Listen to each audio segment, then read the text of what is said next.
मैं एक दुष्ट पुरुष सहायक पात्र के शरीर में आ गया था। मैंने दूसरी मुख्य महिला पात्र को एक गली में घेर भी लिया था और उसे जबरदस्ती चूमने की तैयारी कर रहा था। इस भविष्य की बड़ी हस्ती को देखकर, जो एक बार सफल होने के बाद मुझे अपनी एक उंगली से कुचल सकती थी, मेरे पैर तुरंत कांपने लगे। क्या अभी भी अपनी जान बचाने के लिए उसका सहारा लेने का समय बचा है? कल रात सोने से ठीक पहले मैंने यूं ही एक उपन्यास के पन्ने पलटे थे। जब मैं उठा तो दुनिया पूरी तरह बदल चुकी थी। मैं दूसरे शरीर में आ गया था, ट्रांसमिग्रेटेड। मैं किताब के उस दुष्ट पुरुष सहायक पात्र के शरीर में आ गया था जिससे सब नफरत करते थे और जिसका नाम बिल्कुल मेरे नाम जैसा था, कैस्पियन। ठीक इसी समय मैं कुछ चमचों का नेतृत्व कर रहा था और किताब की दूसरी मुख्य महिला पात्र ऑरेलिया का रास्ता रोके खड़ा था। उसे दीवार के कोने में धकेल दिया गया था। नीले और सफेद स्कूल यूनिफॉर्म में उसकी पतली काया उभर कर दिख रही थी। उसके चिकने घने काले लंबे बाल उसके कंधों पर बिखरे हुए थे। उसके मुंह के बाएं कोने पर एक स्पष्ट चोट का निशान था जो उसकी पीली त्वचा पर बहुत चुभ रहा था। हालांकि उसकी नजरें शांत और जिद्दी थीं। मेरी ओर देखने वाली उसकी आंखें स्पष्ट और बर्फ जैसी ठंडी थीं। मेरे पैरों ने जवाब दे दिया। मुझे इसी जानलेवा खतरनाक पल में ही इस शरीर में क्यों आना था? इस उपन्यास की कहानी पूरी तरह से घिसी पिटी थी। ऑरेलिया ने कई सालों तक मुख्य पुरुष पात्र से गुप्त रूप से प्यार किया था। अपनी गरीबी और अपने दाहिने कान के बहरेपन के कारण उसने हमेशा अपनी भावनाओं को अपने दिल की गहराई में दफनाए रखा और चुपचाप उसकी रक्षा करना चुना। और मैं एक घमंडी, दबंग अमीरजादा था। मैं उसकी सुंदरता का दीवाना था और लगातार उसका पीछा करता था। मेरे सार्वजनिक इजहार को उसके द्वारा ठुकराए जाने के बाद मैं अपमान से आग बबूला हो गया और कुछ लोगों को लेकर उसे यहाँ घेरने आ गया था। यह सबसे खतरनाक हिस्सा भी नहीं था। सबसे खतरनाक हिस्सा यह था कि मूल कहानी में आज उसकी दादी का ब्लड प्रेशर अचानक बहुत बढ़ जाएगा, क्योंकि मैंने उसे घर जाने से रोक दिया था। उस बुजुर्ग महिला को समय पर अस्पताल नहीं ले जाया जा सका और उनका निधन हो गया। उस दिन के बाद से ऑरेलिया ने मेरी हड्डियों के गूदे तक से नफरत की।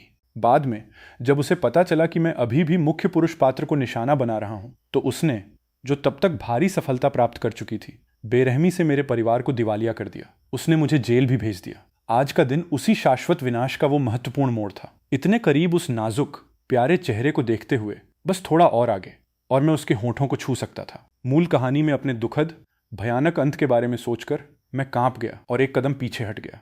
अरे बॉस, क्या हुआ? आपने तो अभी तक उसे चूमा भी नहीं है। जबरदस्ती करने में कोई मजा नहीं है। एक दिन वो खुद मुझसे उसे चूमने की भीख मांगेगी, मैंने कहा। जैसे ही मेरे शब्द खत्म हुए, चारों ओर से एक जानबूझकर की गई जोरदार हंसी गूंज उठी। ऑरेलिया के भाव शांत और उदासीन थे, जैसे कि उसके सामने जो लोग और घटनाएं हो रही थीं उनसे उसका कोई लेना देना ही नहीं था। उसने अपना बैकपैक उठाया और सीधे आगे चलते हुए गली से बाहर निकल गई। चौराहे पर उसकी पतली परछाई को गायब होते देख मैं मुड़ा और मैं भी वहां से जाना चाहता था, लेकिन 2 कदम चलने के बाद उसकी दादी के बारे में सोचकर मेरा दिल बेचैन रहा। मेरे पैर के नीचे कुछ आ गया। मैंने नीचे देखा। यह ऑरेलिया के नाम का बिल्ला नेम टैग था। मैंने बिल्ला उठाया, जल्दबाजी में चमचों की टोली को वहां से विदा किया, अपने परिवार की कार में बैठा और ड्राइवर को तुरंत गाड़ी घुमाकर ऑरेलिया के घर की ओर चलने को कहा। मैं एक इंसान के रूप में अभी भी अपने जीवन को बहुत संजोता हूं। कृपया कुछ भी बुरा ना हो। कार पुरानी जर्जर इमारतों वाले इलाके के पास रुकी। कार से बाहर कूदते ही मैंने आगे ऑरेलिया की आकृति देखी। उसे शायद कुछ एहसास हुआ और उसने अपना सिर घुमाया। मुझे देखकर उसकी भौहें थोड़ी सिकुड़ गईं। तुम यहाँ क्यों आए हो? मैं अपने दिल में चिंतित था। उसकी दादी की स्थिति की पुष्टि करना चाहता था। एक पल के आवेग में शब्द सीधे मेरे मुंह से निकल पड़े। क्या यह साफ नहीं दिख रहा है? मैं तुम्हारा पीछा कर रहा हूं। ऑरेलिया चुपचाप मुझे देखती रही। नहीं कैस्पियन, एक गुंडे की तरह व्यवहार करने में भी थोड़ा बहुत लॉजिक होना चाहिए, है ना? मैं रुक गया। उसके चेहरे पर पूरा विरोध देखकर मुझे लगा कि थोड़ा नरम रवैया अपनाना ज्यादा सुरक्षित रहेगा। अपने दिल को पक्का करते हुए मैंने अपना मुंह खोला। चूंकि मैं यहां आ ही गया हूं, तो क्या तुम मुझे अपने घर में बैठने के लिए आमंत्रित नहीं करोगी? ऑरेलिया जाहिर है सहमत नहीं होती। वो बस अपनी ठंडी स्पष्ट आंखों से चुपचाप मुझे घूरती रही। अगर तुम नहीं चाहती तो रहने दो। क्या तुम्हें सच में लगता है कि मुझे इतनी परवाह है? मैं मुड़ा और कार में बैठ गया। जैसे ही कार धीरे धीरे चौराहे की ओर बढ़ी, मैंने रियर व्यू मिरर से देखा कि ऑरेलिया उस संकरी गली में जा चुकी थी। गिडियन, गाड़ी थोड़ी धीमी चलाओ। मैं चुपचाप मन ही मन समय की गणना कर रहा था। लगभग 10 मिनट बाद गली से घबराहट और शोरगुल की आवाज गूंजी। ऑरेलिया! लड़की ने सदमे में अपनी आंखें ऊपर की और देखने लगी। शुक्र है कि आप उन्हें बिल्कुल सही समय पर ले आए। अगर 20 मिनट की भी और देरी हो जाती तो मरीज की जान को गंभीर खतरा हो सकता था। डॉक्टर के शब्द सुनकर मेरी अटकी हुई सांसें अंततः वापस आ गईं। बहुत बढ़िया। मैं आखिरकार इस बाधा को सुरक्षित रूप से पार करने में सफल हो गया था। मैंने खुशी खुशी जाकर अस्पताल के बिल का भुगतान कर दिया। ये रकम चाहे जो भी हो, ऑरेलिया के खिलाफ मेरे द्वारा पहले किए गए अपराधों के कम से कम एक हिस्से की भरपाई तो कर ही देगी, है ना? किताब का कैस्पियन एक ऐसा युवा था जिसे उसके माता पिता ने लाड़ प्यार से पूरी तरह बिगाड़ दिया था। भले ही वो हाई स्कूल का सीनियर छात्र था, उसके बैंक कार्ड में पॉकेट मनी की रकम चौंकाने वाली थी। मेरे मुकाबले जो एक अनाथालय में पला बढ़ा था, यह सचमुच जमीन आसमान का अंतर था। इसके अलावा यह मेरी अपनी जिंदगी का मामला था, इसलिए पैसे खर्च करने के मामले में मैं निश्चित रूप से कंजूसी नहीं करूंगा। जब मैं अस्पताल के कमरे के बाहर लौटा तो मैंने ऑरेलिया को अंदर से बाहर आते देखा। वो धीरे से दीवार के सहारे टिकी थी, उसका सिर थोड़ा झुका हुआ था। बाहर आसमान में अंधेरा हो चुका था। अस्पताल का गलियारा कीटाणुनाशक की गंध से भरा था। रोशनी उसकी पतली काया की रूपरेखा को उकेर रही थी। सच कहूं तो ऐसे चेहरे को देखकर कौन मंत्रमुग्ध नहीं होगा। कोई आश्चर्य नहीं कि किताब का कैस्पियन उसे पागलों की तरह पसंद करता था। ऑरेलिया ने शायद मेरी नजर महसूस की और देखने के लिए अपना सिर घुमाया। मैंने तुम्हारी दादी के अस्पताल का बिल भर दिया है, धन्यवाद। मैं जल्द से जल्द आपको पैसे लौटा दूंगी। ऑरेलिया का परिवार पूरी तरह से कंगाल था। वो खुद एक हाई स्कूल सीनियर थी जो जल्द ही कॉलेज प्रवेश परीक्षा देने वाली थी। वो इतने पैसे कहाँ से लाती? उसके ग्रेड इतने अच्छे थे कि उसे सबसे बेहतरीन विश्वविद्यालय में प्रवेश मिल सकता था। दुर्भाग्य से मूल कहानी में इन्हीं कुछ दिनों ने और इसी घटना ने उसे रोक दिया था। उसने अपनी परीक्षाओं में खराब प्रदर्शन किया और अपने सपनों के कॉलेज में जाने से चूक गई। मूल कहानी में इस सब का दोष मुझ पर आया था। अब कॉलेज प्रवेश परीक्षाओं में अभी भी 3 महीने बाकी थे। चाहे जो हो जाए, मुझे यह सुनिश्चित करना था कि वो शांति से अपनी परीक्षाओं की तैयारी कर सके। लेकिन ऑरेलिया स्वभाव से जिद्दी थी। कौन जानता था कि पैसे चुकाने के लिए वो क्या कर बैठेगी। मैंने एक भौं उठाई। पैसे लौटाने की कोई जरूरत नहीं है, इसके बदले बस मेरी ट्यूटर बन जाओ। ऑरेलिया ने स्पष्ट रूप से मुझसे यह कहने की उम्मीद नहीं की थी। मैं उसे दोष नहीं दे सकता था। असली कैस्पियन ने शायद ही कभी अपनी किताबें खोली होंगी। अब से रोज मेरा होमवर्क करने में मेरी मदद करना। इसके अलावा हफ्ते में मुझे 3 ट्यूशन क्लास देना और हर क्लास कम से कम 1 घंटे की होनी चाहिए। क्या ख्याल है? कोई समस्या? बस 2 छोटे वाक्यों ने मेरे सभी छिपे हुए इरादों को पूरी तरह से उजागर कर दिया। जैसा कि उम्मीद थी, ये सुनकर ऑरेलिया ने बहुत हल्की सी त्योरी चढ़ाई। मैंने आग में घी डालने का मौका उठाया और मुस्कुराते हुए उसके करीब गया। वरना तुम खुद को मुझे सौंप सकती हो और मेरी गर्लफ्रेंड बन सकती हो। ऑरेलिया ने तुरंत एक कदम पीछे लिया, हमारे बीच की दूरी को बढ़ा दिया। उसकी आंखों की गहराई में एक जानी पहचानी ठंडक चमक उठी। दोनों विकल्पों की तुलना करने पर उसे स्वाभाविक रूप से पता था कि किसे चुनना है। ठीक है, शुक्रवार से रविवार हर रात 9 बजे सेल्फ स्टडी रूम में। मैं पूरी तरह संतुष्ट था। हालांकि कक्षा में कदम रखते ही ये अच्छा मूड हवा में उड़ गया। तुम लोगों को नहीं पता, कल कैस्पियन ने ऑरेलिया से अपने प्यार का इजहार किया और उसे ठुकरा दिया गया। ये बहुत मजाकिया है। क्या वो आईना नहीं देखता? वो जैसा है, ऑरेलिया कभी उसमें दिलचस्पी कैसे ले सकती है? जैसे ही ये शब्द बोले गए, घेरा बनाकर बैठे कई लड़के ठहाका मारकर हंस पड़े। उनमें से एक की तेज नजरों ने मुझे देख लिया। उसका चेहरा बदल गया और उसने घबराहट में बगल में बात कर रहे लड़के की बाह में कोहनी मारी। हंसी अचानक रुक गई। कैस्पियन, तुम आ गए, एक लड़के ने अजीब सी खुशामद भरी मुस्कान के साथ कहा। मुझे यह कहना ही होगा, उसके घबराए हुए चेहरे को देखकर यह स्पष्ट था कि यहां मेरी कुख्यात प्रतिष्ठा सच में भयानक थी। यहां सिर्फ खड़ा होना ही लोगों को डराने के लिए काफी था। मैंने उन्हें नजरअंदाज किया, गलियारे से चला और सबसे आखिरी पंक्ति में अपनी सीट पर आ गया। मैंने आलस से अपना बैकपैक डेस्क पर फेंक दिया। एक भारी धप्प की आवाज के साथ कक्षा और भी शांत हो गई। एक लड़का कक्षा के दरवाजे पर खड़ा था। कैस्पियन, क्लास टीचर तुम्हें ढूंढ रही हैं। सत्यानाश, मैं ये कैसे भूल गया। मूल कहानी में ऑरेलिया को घेरने के बाद किसी ने शिक्षक से कैस्पियन की शिकायत कर दी थी। बाद में उसे मुख्य मंच पर ले जाकर सार्वजनिक रूप से माफी मांगने के लिए भी मजबूर किया गया था। भले ही मैं अतीत में कोई बहुत होशियार छात्र नहीं था, लेकिन कम से कम मैंने अपना सिर झुकाकर रखा था और कभी परेशानी खड़ी नहीं की थी। आने वाले तूफान के बारे में सोचकर मेरा चेहरा उतर गया। जैसे ही मैं दरवाजे की ओर चला, मैं सीधे ऑरेलिया से टकरा गया। उसके मुंह के कोने पर लगी चोट पर एक बैंडेज चिपका हुआ था। एक सरसरी नजर डालने के बाद मैं ऑफिस की ओर चला गया और अनजान बनते हुए उस लड़के से पूछा जिसने मुझे संदेश दिया था, टीचर को मुझसे क्या काम है? मुझे भी नहीं पता। वहां पहुंचने पर तुम्हें पता चल जाएगा। मेरे जाते ही कक्षा में फिर से फुसफुसाहट शुरू हो गई। मैंने पीछे मुड़कर देखा तो एक लंबा सीधे तनकर खड़ा लड़का ऑरेलिया के सामने खड़ा था। बस एक नजर में मैंने उसे पहचान लिया। वो वही लड़का था। वो मुख्य पुरुष पात्र था, लाइसेंडर। ऑरेलिया, तुम्हें चोट लगी है। ऑरेलिया के लिए लाइसेंडर उसकी नीरस जिंदगी में चमकने वाली रोशनी की एक किरण की तरह था। वो उसके लिए सब कुछ देने को तैयार थी। बदले में कुछ नहीं मांगती थी, केवल उसकी भलाई की कामना करती थी, बिल्कुल अभी की तरह। ऑरेलिया ने मेरी दिशा में एक नजर डाली, लेकिन जल्दी ही अपनी नजरें हटा ली और हल्का सा सिर हिला दिया।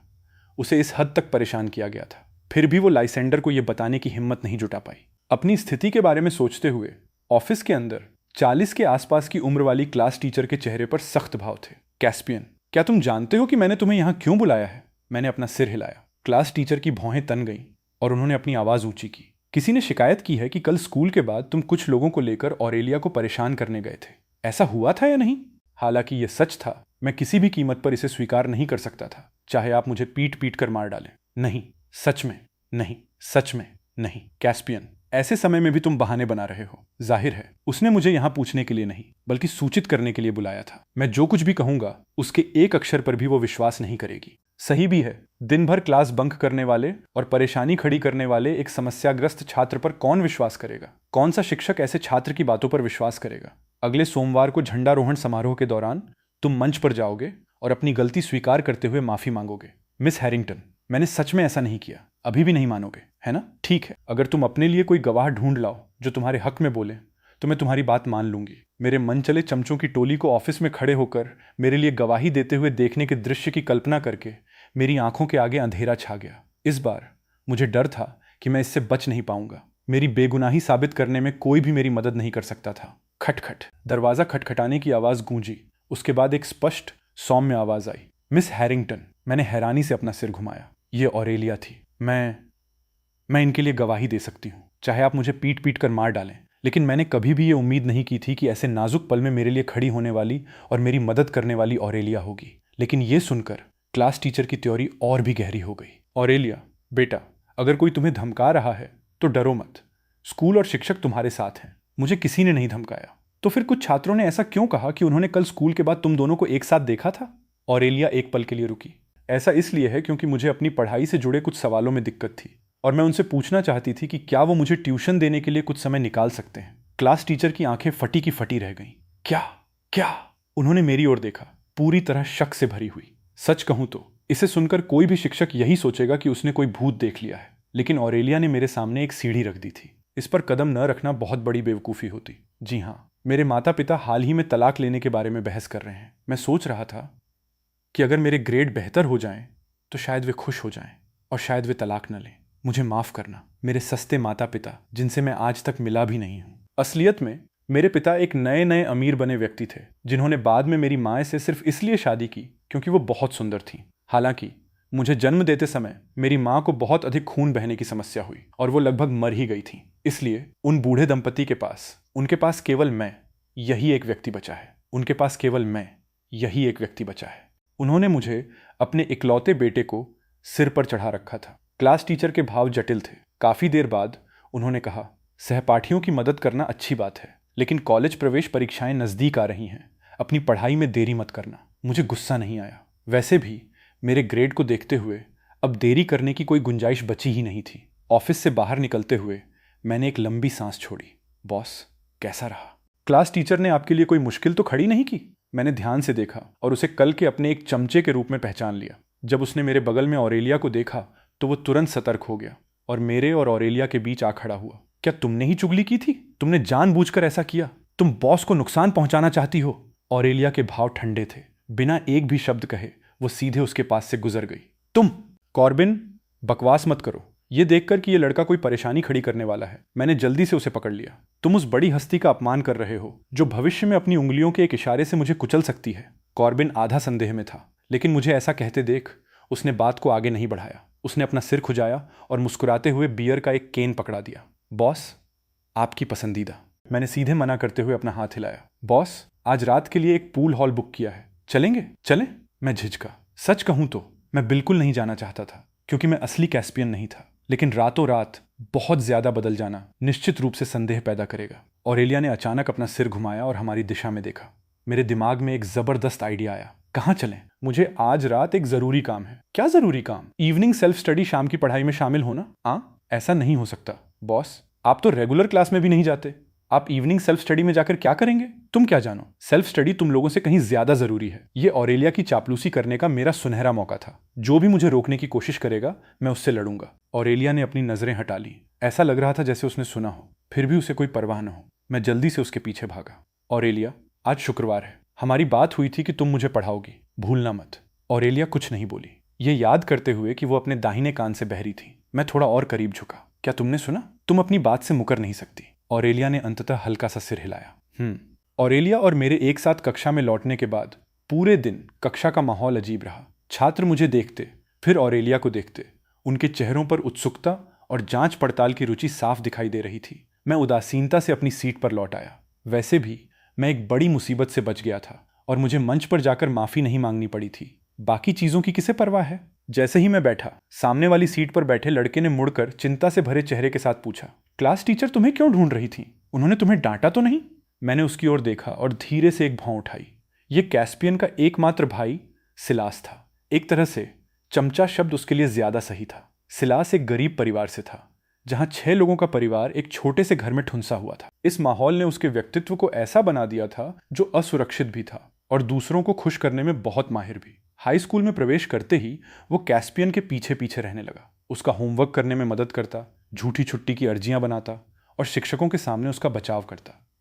आप कह सकते हैं कि कैस्पियन अपने गुंडेपन में इतने मजे से इसलिए जी पा रहा था क्योंकि इसके पीछे काफी हद तक उसी का हाथ था। इसलिए कैस्पियन उस पर पूरी तरह भरोसा करता था। लेकिन हकीकत में सिलास के नजरिए से उसे लगता था कि कैस्पियन ने इन सालों में उसे लगातार दबाया है और उस पर धौंस जमाई है। आक्रोश के बीज उसके दिल में बहुत पहले ही बोए जा चुके थे, जिसके कारण अंततः उसने धोखा देने का रास्ता चुना। बाद में जब कैस्पियन को ऑरेलिया के लोगों द्वारा ले जाया गया तो सिलास ने जानबूझकर कैस्पियन के माता पिता को यह खबर लीक कर दी, जिसके कारण मदद के लिए जाते समय उनकी कार दुर्घटनाग्रस्त हो गई।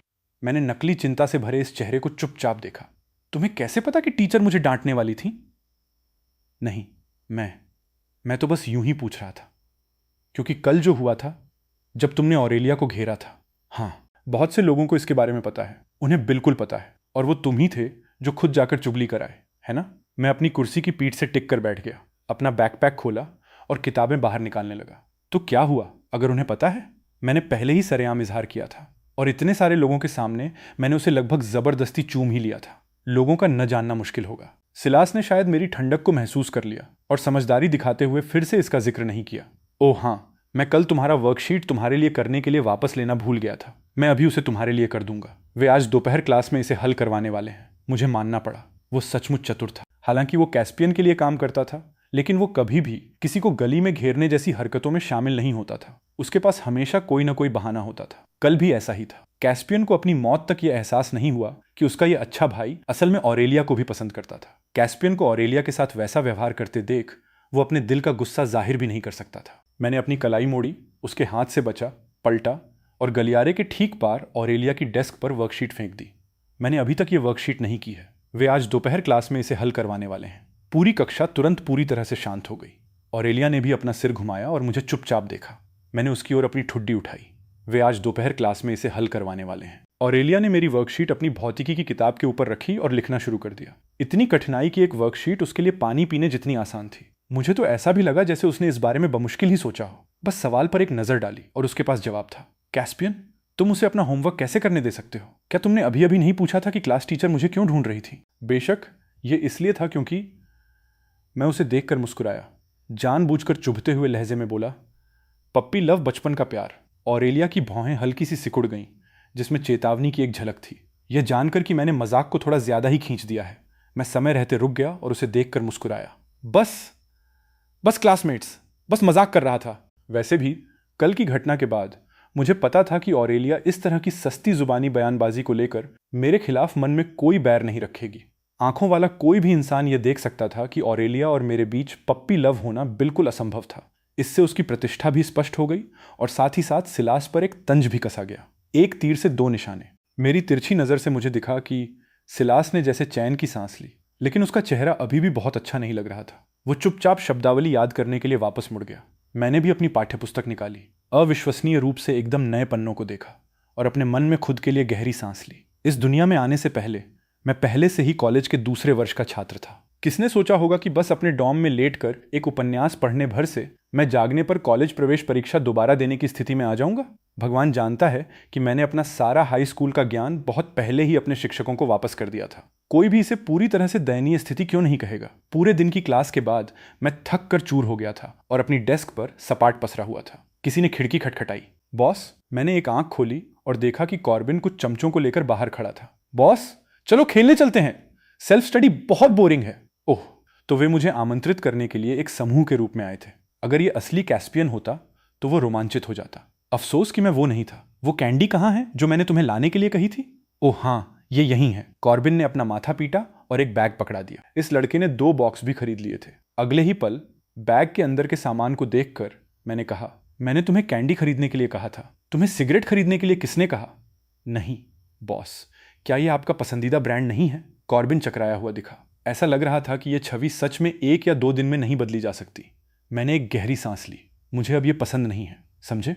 तो बॉस आप रुकिए, मैं अभी जाकर आपके लिए इसे बदलवा लाता हूँ। 10 मिनट बाद मेरे डेस्क पर हार्ड फ्रूट कैंडीज का एक डिब्बा रखा गया। ठीक है, तुम लोग जाओ, 9 बज गए हैं। मुझे अभी भी कैंडी खरीदने जाना है, मुझे अभी भी कैंडी खरीदने जाना है, मुझे अभी भी सेल्फ स्टडी रूम में जाना है, मैंने कहा, अपना बैकपैक पकड़ा और बाहर चला गया। सेल्फ स्टडी रूम हमारी अकादमिक इमारत की पहली मंजिल पर था, जिसे विशेष रूप से हाई स्कूल सीनियर्स के लिए निर्धारित किया गया था। वे कदम दर कदम मेरे ठीक पीछे चलते रहे और अंततः सेल्फ स्टडी रूम के दरवाजे पर विस्मय में रुक गए। हे भगवान, बॉस आप सच में, बेशक ये सच है। ओह हाँ, तुम्हें अब मेरे लिए सिगरेट लाने की ज़रूरत नहीं है, मुझे अब कैंडी खानी चाहिए।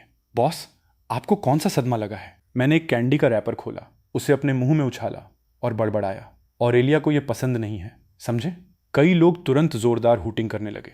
मुझे कहना होगा, ऑरेलिया सच में एक बहुउद्देशीय ढाल थी। हर कोई जानता था कि कैस्पियन उसे पसंद करता है, इसलिए उसकी खातिर थोड़ा बदलाव करना पूरी तरह से सामान्य था, है ना? आखिरकार उन्हें विदा करने के बाद मैंने सेल्फ स्टडी रूम में कदम रखा और पाया कि ऑरेलिया वास्तव में पहले ही पहुंच चुकी थी। मेरा दिल उछल पड़ा। क्या उसने वो बकवास सुन ली जो मैं बाहर बक रहा था? ऑरेलिया ने अपना सिर उठाया। उसका पीला और नाजुक चेहरा पूरी तरह शांत लग रहा था, जैसे उसने अभी अभी मुझ पर ध्यान दिया हो। ओह, मैंने अपने दिल को तसल्ली दी, पास गया और उसकी बाईं ओर बैठ गया। ऑरेलिया, मैंने सरलता से पूछा, हमें कहाँ से शुरू करना चाहिए? तो चलो,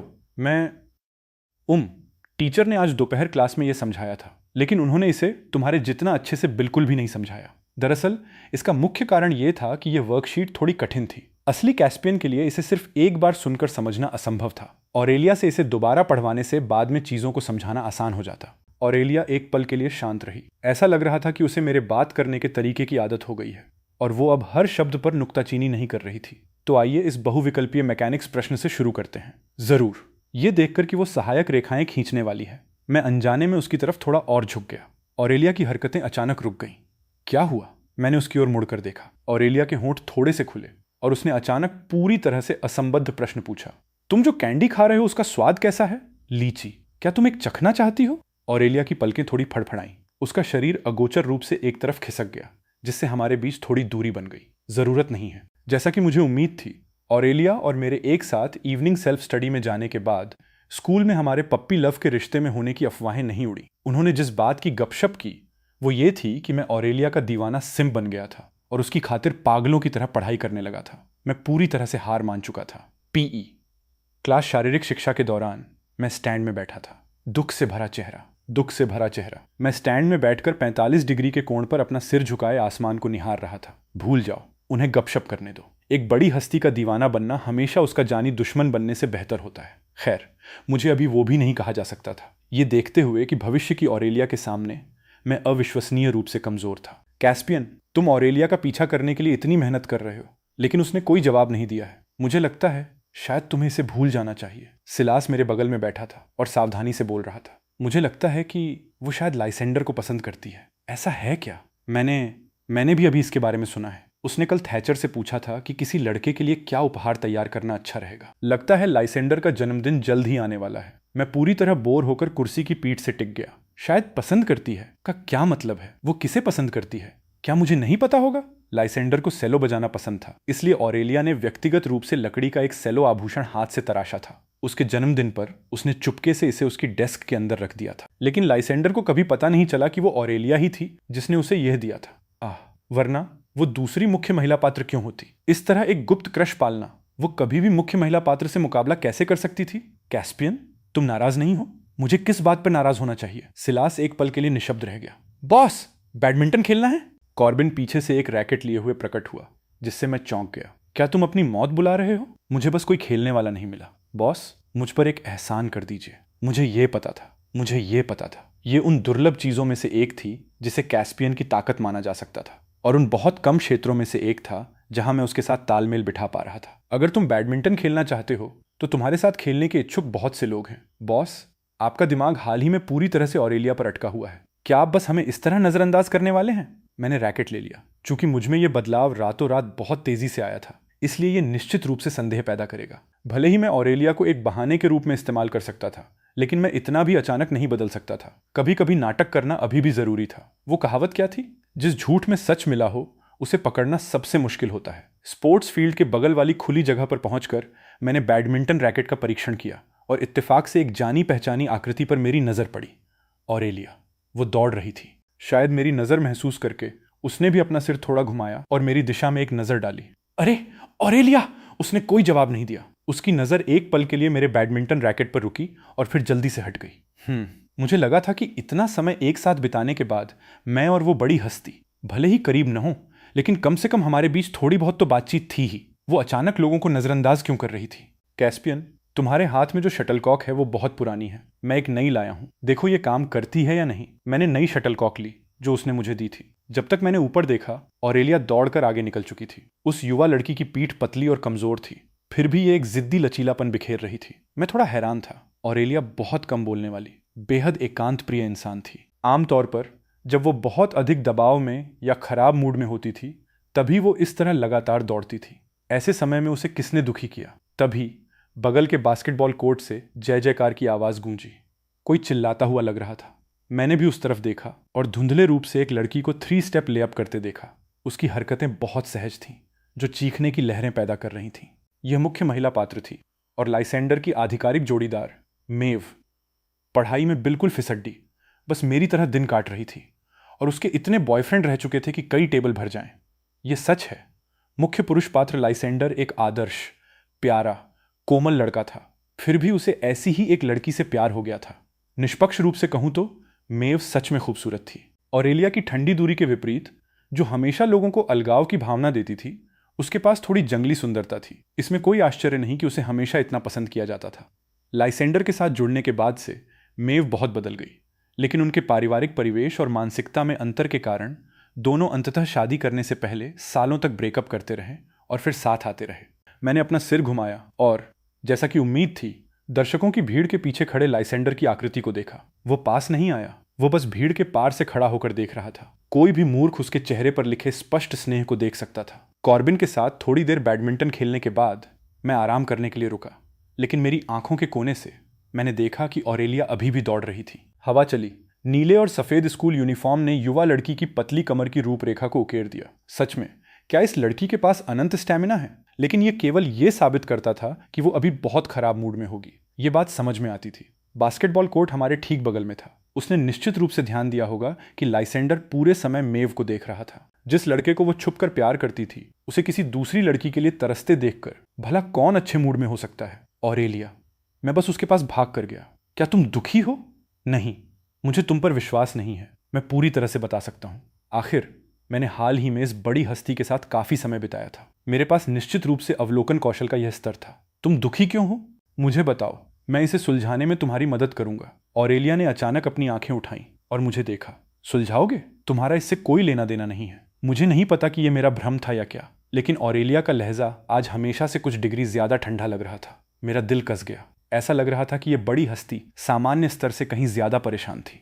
अगर वो लाइसेंडर को इस तरह देखकर ही इतना दुखी हो रही थी, तो बाद में उसका क्या होगा, जब वो और मुख्य महिला पात्र खुशी खुशी साथ उड़ रहे होंगे? बार बार सोचने के बाद मैं खुद को रोक नहीं पाया। लाइसेंडर को पसंद करना बंद कर दो। तुम दोनों के बीच ये असंभव है। क्या? मेरा मतलब है ये बस। मैंने खांसा, लेकिन इससे पहले कि मैं अपनी बात पूरी कर पाता, मुझे अचानक अपने सिर के पिछले हिस्से पर ठंडी हवा का एक झोंका महसूस हुआ। ऑरेलिया के भाव बदल गए। उसने मेरी कलाई पकड़ी और मुझे जोर से दूर धकेल दिया। मेरी आंखों के आगे अंधेरा छा गया और फिर मैंने एक दबी हुई धप्प की आवाज सुनी। शोर और चीख पुकार की आवाजें तुरंत अफरा तफरी में गूंज उठी। पास ही जमीन पर लुढ़कती हुई सॉकर बॉल फुटबॉल को देखकर मुझे आखिरकार समझ आया कि क्या हुआ था। अभी वो गेंद सीधे मेरी तरफ उड़ती हुई आ रही थी। ऑरेलिया ने मेरे लिए उसे रोक लिया था। स्कूल की डिस्पेंसरी के बाहर मैंने लंबे समय तक इंतजार किया, तब जाकर डॉक्टर अंदर से बाहर आए। ऑरेलिया कैसी है? क्या ये गंभीर है?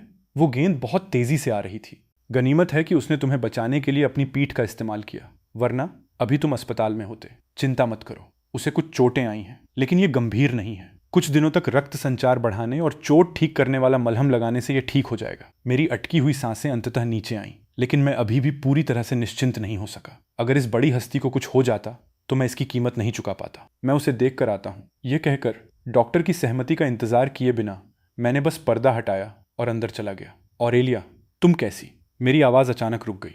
ऑरेलिया वास्तव में अपने कपड़े पहन रही थी। उसके सुंदर कंधे की हड्डी के पास चोट का एक निशान चमक रहा था। आवाज़ सुनकर ऑरेलिया की हरकतें जम गईं। एक छोटी तीखी हाँफने की आवाज़ के साथ मुझे लात मारकर बाहर निकाल दिया गया। मैं कुछ देर तक बाहर एक स्तब्धता में खड़ा रहा, जब तक कि ऑरेलिया ने अंततः दरवाज़ा नहीं खोला और बाहर नहीं आई। उसने खुद शांति तोड़ने की पहल की। मैं ठीक हूँ, उसकी ठंडी स्पष्ट आवाज़ ने मेरी तार्किकता वापस ला दी। होश में आने पर मेरा दिमाग पूरी तरह खाली था। कैस्पियन, आखिर तुमने ये क्या कर दिया? ये अच्छी बात है। मैं बस पूछने आया था। तुम ठीक हो, इसलिए मुझे राहत मिली। मुझे नहीं पता क्यों, लेकिन अपराध बोध की एक भारी भावना ने तुरंत मुझे घेर लिया। आज के लिए धन्यवाद, जरूरत नहीं है। एक पल के लिए मेरी सच में उसकी आंखों में देखने की हिम्मत नहीं हुई। मैंने छुपकर उसकी ओर देखा। सतह पर वह ठीक लग रही थी, लेकिन पहले मैंने स्पष्ट रूप से उसकी पीठ पर चोट देखी थी और हवा में औषधीय मलहम की हल्की कड़वी गंध थी। किसी कारण से मुझे अचानक याद आया कि जब उसने मुझे पहले दूर धकेला था तो एक युवा लड़की की अनूठी मीठी सुगंध मेरी नाक के सिरे पर रह गई थी। एक वायुरोधी जाल की तरह इसने मुझे पूरी तरह से लपेट लिया था। ऑरेलिया, सच कहूं तो तुम्हें ऐसा करने की जरूरत नहीं थी। क्या करने की? तुम्हारी दादी के अस्पताल का बिल भरना मेरे लिए सच में कोई बड़ी बात नहीं थी।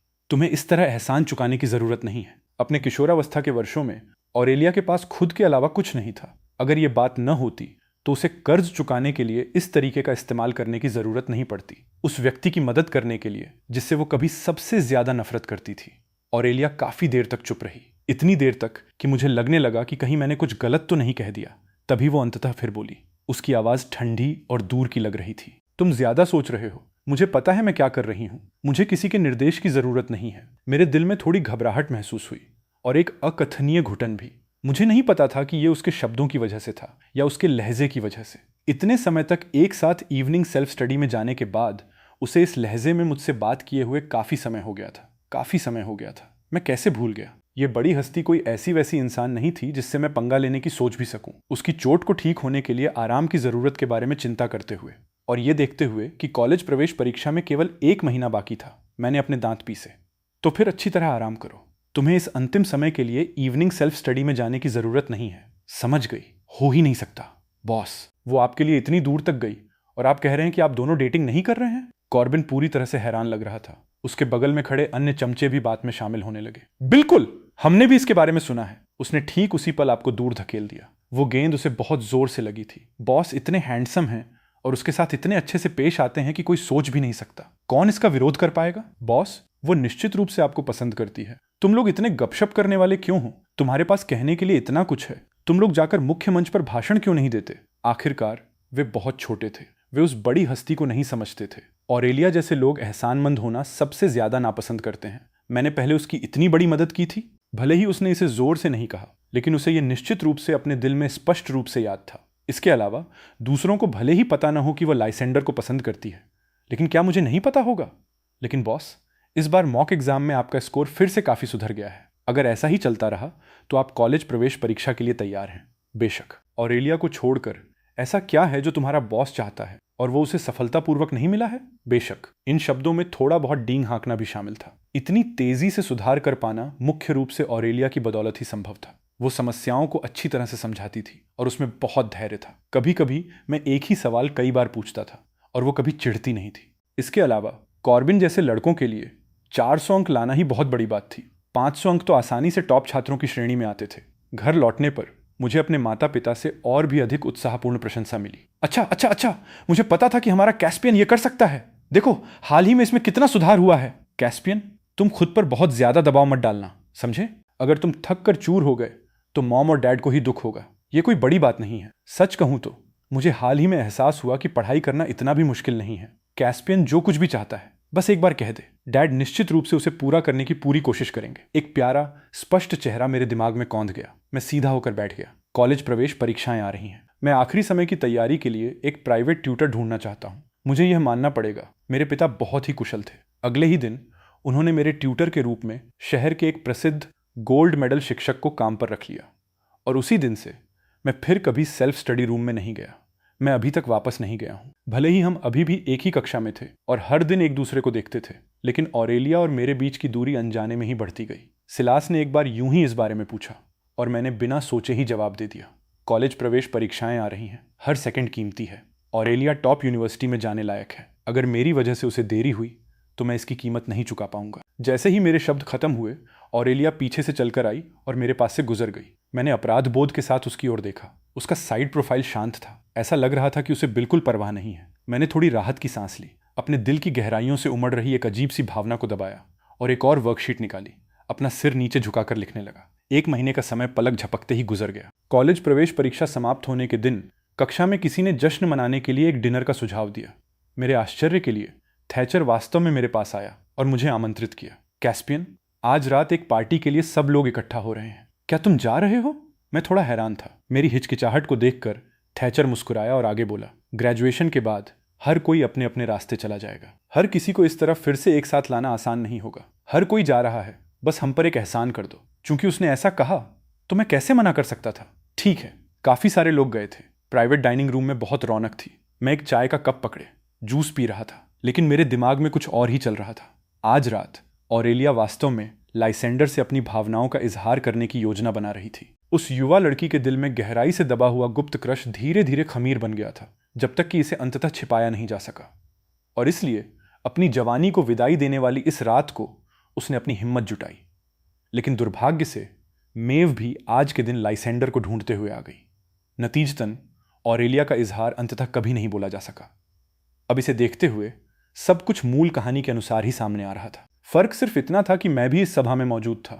मूल किताब से यह एकमात्र अंतर था। मुझे आश्चर्य हुआ कि क्या इससे कोई प्रभाव पड़ेगा। जब डिनर लगभग खत्म होने वाला था तो किसी ने एक गेम खेलने का सुझाव दिया। भीड़ भी कोशिश करने के लिए उत्सुक थी और अपनी सहमति व्यक्त की। अप्रत्याशित रूप से सबसे पहले जिसे चुना गया वो ऑरेलिया ही थी। जिस क्षण ये सवाल पूछा गया, सभी ने हूटिंग करना शुरू कर दिया। स्कूल में कई लोग थे जो ऑरेलिया को पसंद करते थे, लेकिन किसी को कभी नहीं पता चला कि ऑरेलिया किसे पसंद करती है। मैंने अनजाने में ही अपने सामने बैठी ऑरेलिया की ओर देखा। अप्रत्याशित रूप से मेरी नजरें उसकी नजरों से मिल गईं। मैंने तुरंत अपनी नजरें हटा ली और अपने फोन को देखने का नाटक किया। फिर मैंने ऑरेलिया की आवाज सुनी। प्राइवेट रूम एक पल के लिए शांत हो गया। उसके बाद लगभग उबल पड़ा।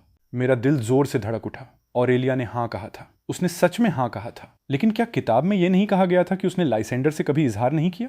अभी उसने बस यूं ही इसे स्वीकार कर लिया था। यह कहने के बावजूद ऑरेलिया के बारे में गपशप खोदने का यह एक दुर्लभ अवसर था और हर कोई स्वाभाविक रूप से इस अवसर को हाथ से जाने नहीं देता। इसलिए इसके बाद लगभग हर कोई बोतल को फिर से ऑरेलिया की ओर घुमाने के लिए समर्पित था। कैस्पियन, तुम्हारी बारी। कई बार असफल होने के बाद बोतल घुमाने का काम मुझ पर आ गया। मैं थोड़ा अनमना सा था। मैंने बोतल को दबाकर बस यूं ही घुमा दिया। हालांकि मुझे ये उम्मीद नहीं थी कि कुछ राउंड घूमने के बाद ये धीरे धीरे ऑरेलिया की दिशा में इशारा करते हुए रुक जाएगी।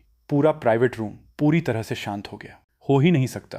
कौन नहीं जानता था कि कैस्पियन ऑरेलिया को पसंद करता है। कुछ ही क्षण पहले सभी ने सहमति व्यक्त की थी कि कोई भी बोतल को ऑरेलिया की ओर घुमाए, वे पिछले प्रश्न को ही जारी रखेंगे और पूछते रहेंगे। मुझे उम्मीद नहीं थी कि चुना गया व्यक्ति वास्तव में मैं हूंगा। मुझे कैसे पूछना चाहिए? मुझे कैसे पूछना चाहिए? कैस्पियन, ये सिर्फ एक गेम है, तुम जो चाहो पूछ लो, किसी ने कहा। बहुत बहुत धन्यवाद। एक बार जब उसने ऐसा कह दिया, अगर मैंने नहीं पूछा तो मैं डरपोक लगूंगा, लेकिन अगर मैंने पूछा तो क्या मैं खुद को अपमानित नहीं करूंगा? मेरे दिल में 10 लाख अल्पाका दौड़ पड़े, लेकिन सतह पर मैं बहुत शांत रहा। आलस से अपनी कुर्सी की पीठ पर टिकते हुए मैंने कहा, जरूर, तो मैं पूछूंगा। ऑरेलिया, मैं तुमसे पूछ रहा हूं, क्या तुम जिसे पसंद करती हो वो व्यक्ति अभी यहां मौजूद है? मैं अपने दिमाग में खुद को थम्स अप दिए बिना नहीं रह सका। जरा सुनो इसे कहते हैं सवाल पूछना। इस कमरे में 1 दर्जन से अधिक लोग बैठे थे, आधे लड़के और आधी लड़कियां।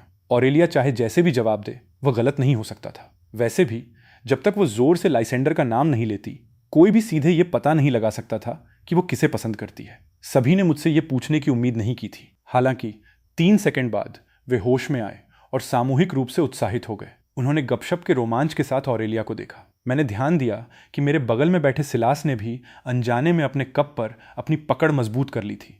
स्पष्ट रूप से घबराहट के साथ जवाब का इंतजार कर रहा था। पूरे कमरे में शायद सबसे शांत इंसान मैं ही था। आखिर मैं ही था जो सही जवाब जानता था। ओह, वास्तव में एक और व्यक्ति था जो बाकी लोगों से अलग व्यवहार कर रहा था, लाइसेंडर। वो समय समय पर अपना फोन देख रहा था। उसका ज्यादातर ध्यान उसी पर टिका था। वो मेव का इंतजार कर रहा था।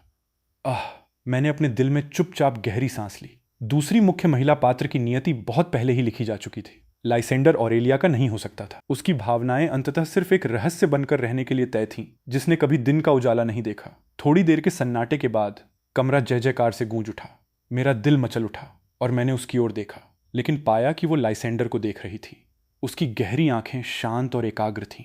मैं स्पष्ट रूप से नहीं बता सकता था कि मैं इस क्षण क्या महसूस कर रहा था। भले ही मुझे पहले से ही जवाब पता था, लेकिन एक सेकंड के लिए मुझे अजीब तरह से अपनी छाती में घुटन महसूस हुई। ये इंसान इतनी जिद्दी क्यों थी? मैंने उसे पहले ही चेतावनी दी थी कि वो लाइसेंडर को पसंद न करे, फिर भी उसने। मेरा फोन वाइब्रेट हुआ।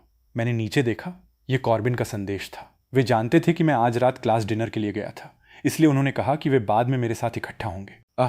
माफ करना, मेरे दोस्त अभी भी मेरा इंतजार कर रहे हैं। मुझे निकलना होगा। आज रात का खाना मेरी तरफ से है। सभी लोग संकोच मत करना। यह कहने के बाद मैंने ऑरेलिया की ओर दोबारा नहीं देखा। मैं उठा और प्राइवेट रूम से बाहर निकल गया। कॉर्बिन और उसके दोस्तों ने एक बारबेक्यू स्टैंड चुना था। मैंने पिछले डिनर में ज्यादा कुछ नहीं खाया था। मैंने सोचा था कि यहां आने के बाद मैं छक कर खाऊंगा, लेकिन अप्रत्याशित रूप से मुझे अभी भी ज्यादा भूख नहीं थी। मैंने एक के बाद एक अनानास बियर की 3 बोतलें पी ली। अरे बॉस, परीक्षाओं के बाद मौज मस्ती करने के लिए आज का दिन बहुत बढ़िया है। आप दुखी क्यों दिख रहे हैं? मैंने उसकी ओर देखा। उसके लिए यह मुश्किल होगा, मुट्ठी भर मटन के सीख कबाब पकड़े हुए, इतनी खुशी से खाते हुए, फिर भी मेरे बारे में फिक्र करने का समय निकाल पाना। ओह यार, हमारे ग्रुप में बॉस ही इकलौते ऐसे इंसान हैं जो वास्तव में एक उचित परीक्षार्थी के रूप में योग्य हैं।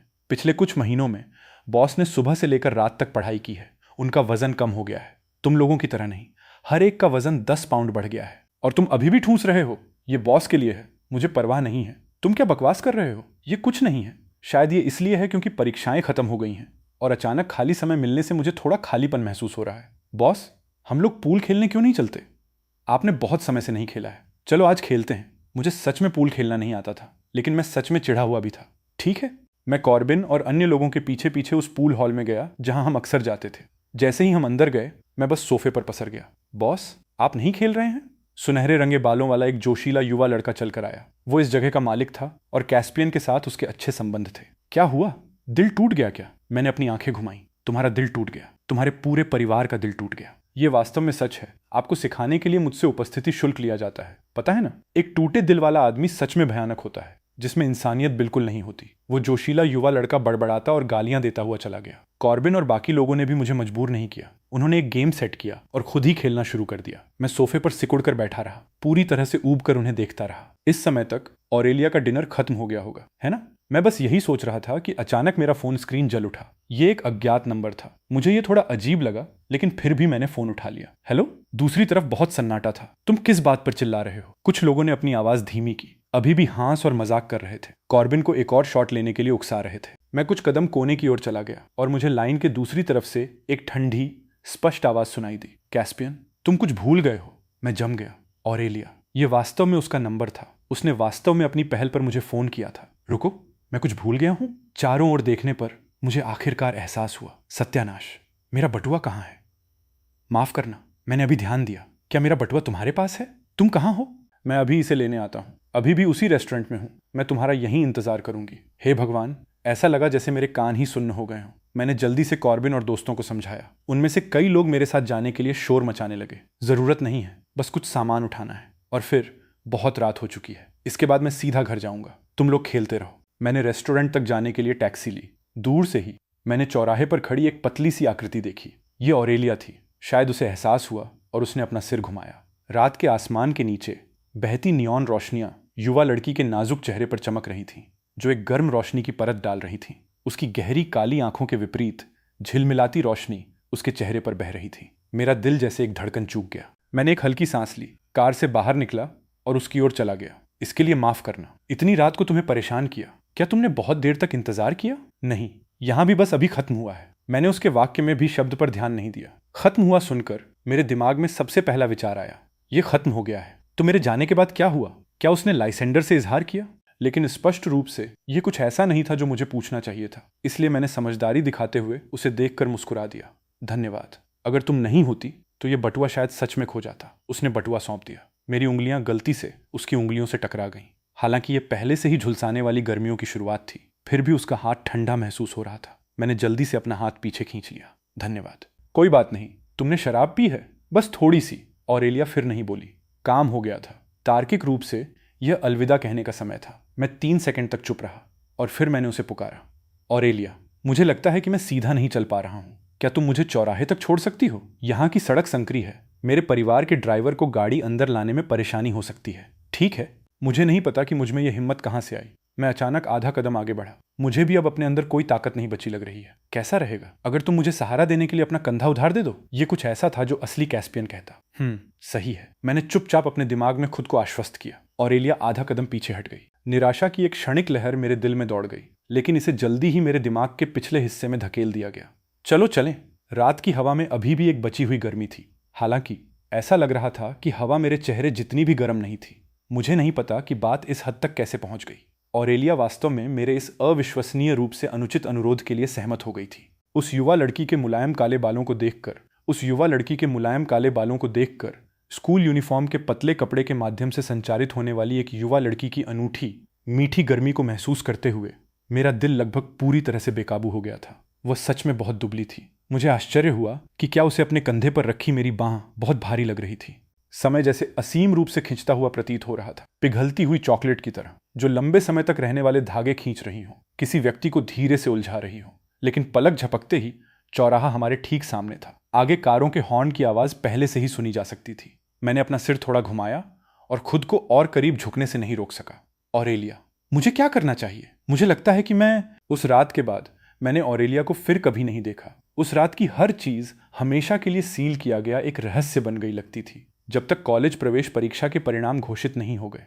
ऑरेलिया 701 के स्कोर के साथ शहर की विज्ञान टॉपर साइंस की टॉपर बन गई। पब्लिसिटी की भारी लहर में उसका नाम हर जगह था। मेरा लंबे समय से अटका हुआ दिल अंततः सुरक्षित रूप से शांत हो गया। इस बार ऑरेलिया का भविष्य मेरी वजह से बर्बाद नहीं हुआ था। सब कुछ अंततः मेरी उम्मीदों के अनुसार सुचारू रूप से आगे बढ़ा था। लेकिन मुझे अपने दिल में वैसी खुशी क्यों महसूस नहीं हुई जैसी मैंने कल्पना की थी। बार बार सोचने के बाद मैंने एक आखिरी बार देखने के लिए ऑरेलिया के घर जाने का फैसला किया।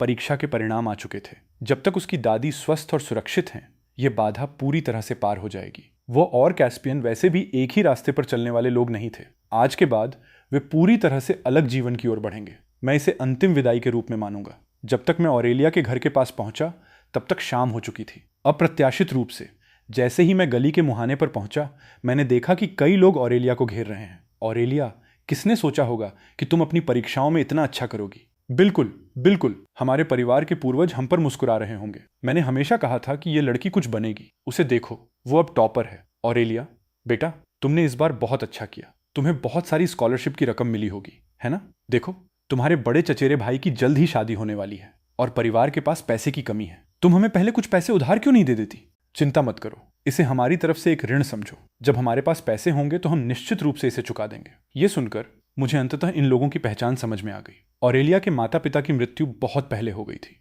और उसके सभी रिश्तेदारों ने उसे बोझ की तरह माना था और बहुत पहले ही उससे संपर्क तोड़ लिया था। मूल किताब में केवल 2 वाक्यों में इस हिस्से का जिक्र किया गया था, जिसमें कहा गया था कि ऑरेलिया के कॉलेज जाने के बाद उसने अपना खुद का व्यवसाय शुरू किया और अपनी पहली बड़ी कमाई की। तभी इन रिश्तेदारों ने उसे फिर से निशाना बनाया और बहुत परेशानी खड़ी की।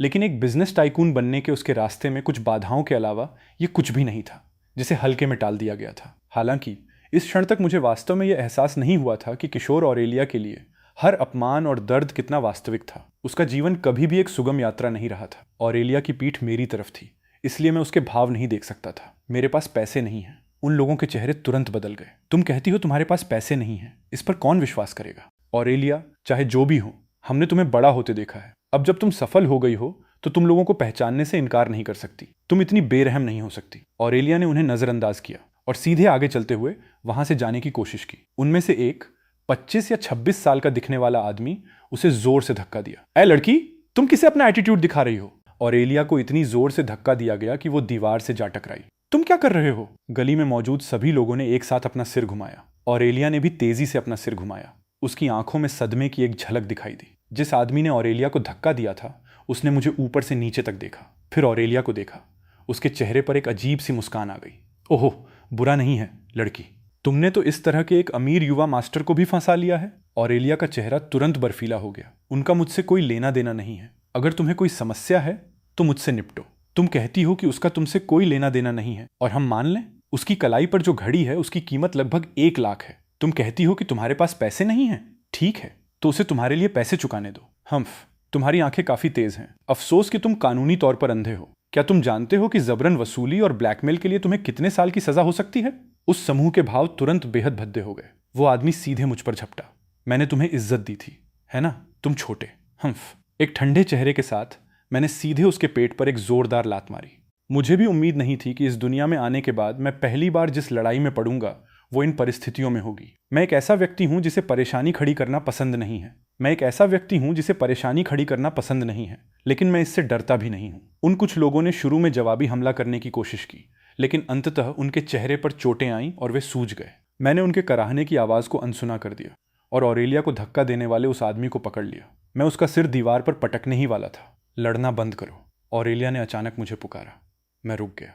तभी बाहर से अफरा तफरी भरे कदमों की आवाज़ आई। कॉर्बिन चमचों के एक समूह को लेकर अंदर आ गया। बॉस, इन कचरे के टुकड़ों ने आपको कैसे नाराज कर दिया? पहले जब मैंने गली के मुहाने पर कुछ गड़बड़ देखी थी तो मैंने कॉर्बिन को फ़ोन किया था और उन्हें लोगों को लेकर आने को कहा था। ऑरेलिया ने अचानक मेरी आस्तीन पकड़ ली। वो डरी हुई लग रही थी कि मैं उन्हें मारना जारी रखूंगा। मैंने अपनी भावनाओं को शांत किया। इन सज्जनों की अच्छी तरह से देखभाल करो, वो वाक्य पीछे छोड़ते हुए और कॉर्बिन और टोली के गपशप और जिज्ञासु नज़रों को नज़रअंदाज करते हुए मैंने सीधे ऑरेलिया को खींचा और वहां से निकल गया। काफ़ी दूर चलने के बाद मुझे अंततः एहसास हुआ कि वह वास्तव में इस पूरे समय चुपचाप मेरे पीछे पीछे आ रही थी। मेरे सीने के अंदर कुछ उबल रहा था। मैं मुड़ा, अंततः खुद को रोक नहीं पाया। क्या तुम जानती हो कि तुम कॉलेज जाने वाली हो? इसी क्षण मुझे एहसास हुआ कि मेरी आवाज़ वास्तव में थोड़ी कांप रही थी, जिसमें गुस्सा और वो डर था जिसकी मैंने खुद भी उम्मीद नहीं की थी। वो ऐसा व्यवहार कैसे कर सकती थी? उसने आखिरकार परीक्षाओं को पार कर लिया था। आखिरकार जीवन में एक नए चरण का स्वागत किया था। अगर उन लोगों ने सच में आज उस थोड़े से पैसे के लिए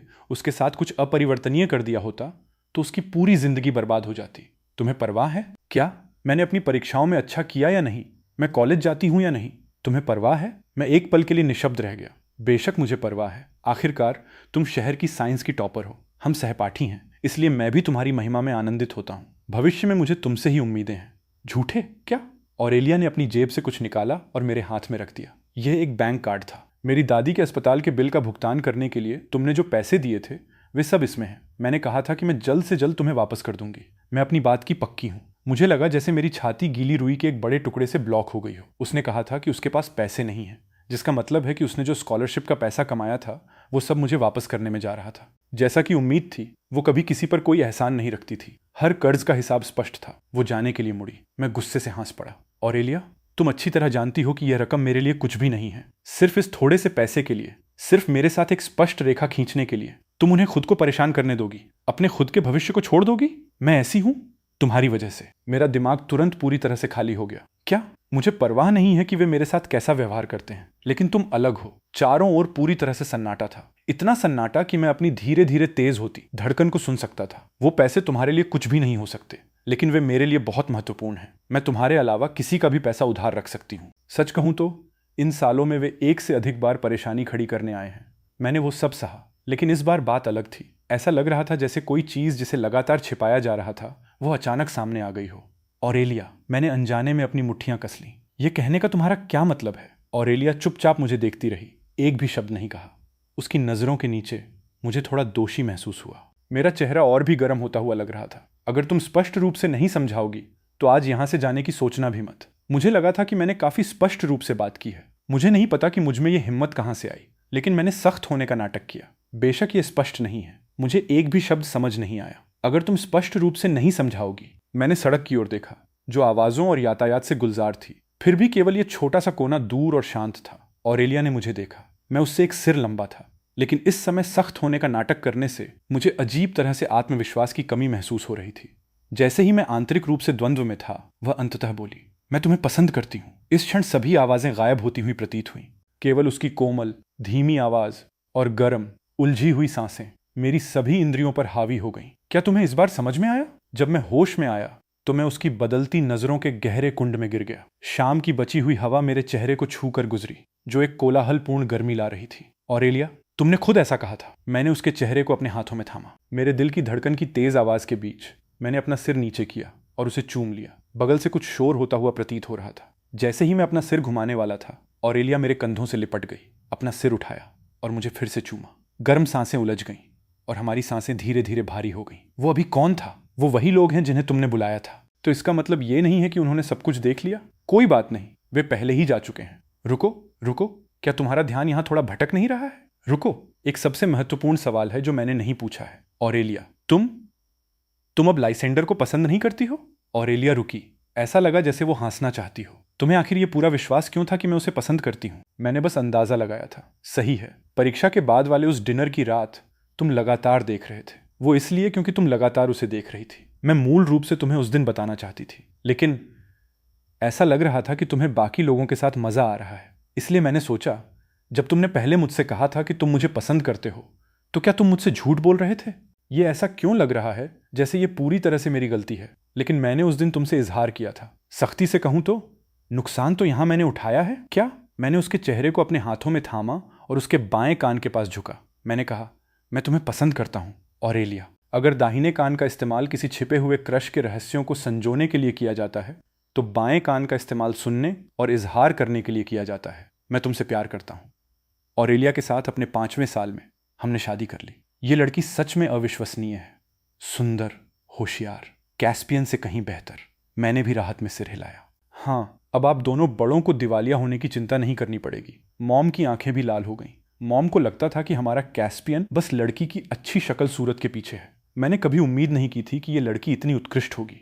हमें सच में खजाना मिल गया, लॉटरी लग गई। आप दोनों बड़ों को इतने उच्च मूल्यांकन के लिए धन्यवाद। शादी में कॉर्बिन और दोस्तों ने खुशी से झूमते हुए शराब पी। यहाँ तक कि लाइसेंडर और मेव भी आए थे। उनकी शादी अगले साल के लिए तय थी। ऑरेलिया उस दिन बहुत अच्छे मूड में थी और उसने काफ़ी रेड वाइन पी ली थी। जब मैं उसे वापस कमरे में ले गया तो मैंने देखा कि बेड साइड कैबिनेट पर लकड़ी की एक नई नक्काशी मूर्ति रखी थी। ये लकड़ी से तराशे गए नवविवाहित जोड़ों की एक मूर्ति थी। ऑरेलिया, तुमने मुझे बहुत मोटा तराशा है। जब मैं उसे वापस कमरे में ले गया तो ऑरेलिया ने मुझे पीछे से गले लगा लिया। ऐसा है क्या? उसे देखो जो तुमने कॉलेज प्रवेश परीक्षा खत्म होने वाले दिन चुपके से मेरे बैग में डाल दिया था। मैं तब भी बहुत पतली और सुंदर थी। लकड़ी की वो नक्काशी छोटी और उत्कृष्ट थी, हथेली के आकार की केवल आधी। इसमें एक किशोर लड़के को कार में बैठा हुआ खिड़की से अपना सिर बाहर निकाले हुए दिखाया गया था। हवा उसके काले बालों को उड़ा रही थी और उसकी मुस्कान चमकदार थी। ये ऑरेलिया और मेरे आधिकारिक तौर पर एक साथ आने वाले दिन ही मुझे पता चला कि उसका इजहार वास्तव में मेरे इजहार से पहले का था।